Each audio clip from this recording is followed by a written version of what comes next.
Hello दोस्तों, स्वागत है आपका आज की इस वीडियो में जिसमें हम लेकर आए हैं the psychology of money book summary. दोस्तों, पैसा हमारे जीवन में बहुत ही पावरफुल चीज़ है।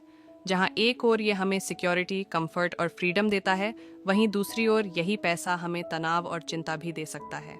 हम पैसे के बारे में कैसे सोचते हैं और फाइनेंशियल डिसीजंस कैसे लेते हैं, इसका हमारे जीवन पर बहुत गहरा असर पड़ सकता है।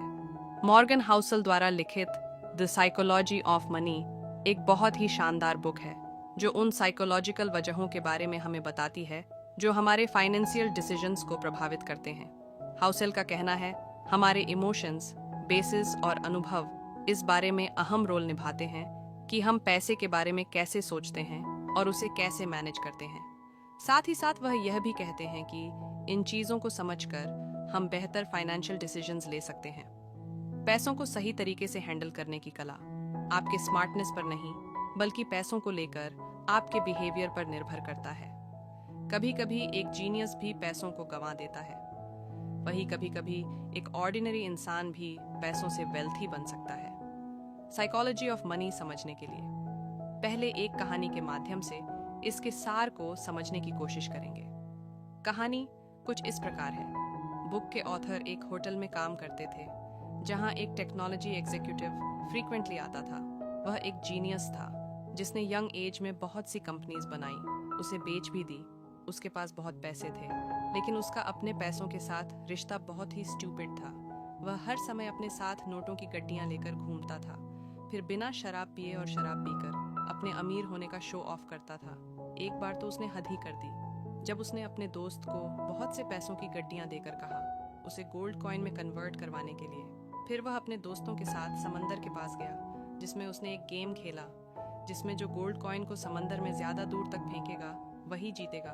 पैसों के साथ ऐसा बेहुदा व्यवहार सिर्फ मस्ती के लिए। अब आप सोच सकते हैं कि उसका यह बिहेवियर कितने समय तक चला होगा। ज्यादा लंबा नहीं।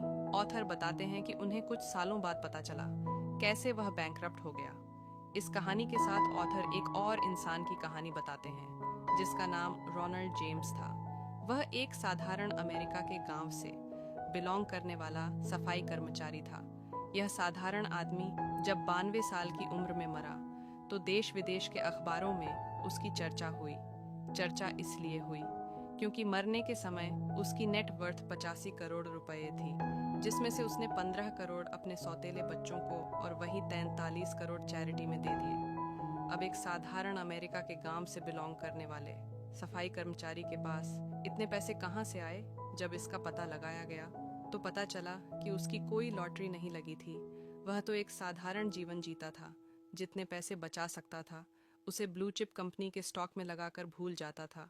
फिर कई दशकों बाद कंपाउंडिंग के पावर ने उसकी छोटी छोटी इन्वेस्टमेंट को इतना बड़ा नेटवर्थ बना दिया।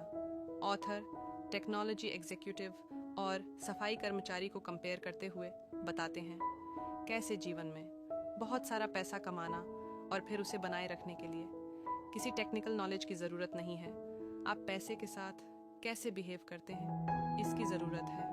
पैसा कमाने की कला एक सॉफ्ट स्किल है। कोई भी इंसान सीखकर फाइनेंशियल सक्सेस पा सकता है। एक टेक्नोलॉजी एग्जीक्यूटिव जीनियस होने के बावजूद बैंकरप्ट हो जाता है।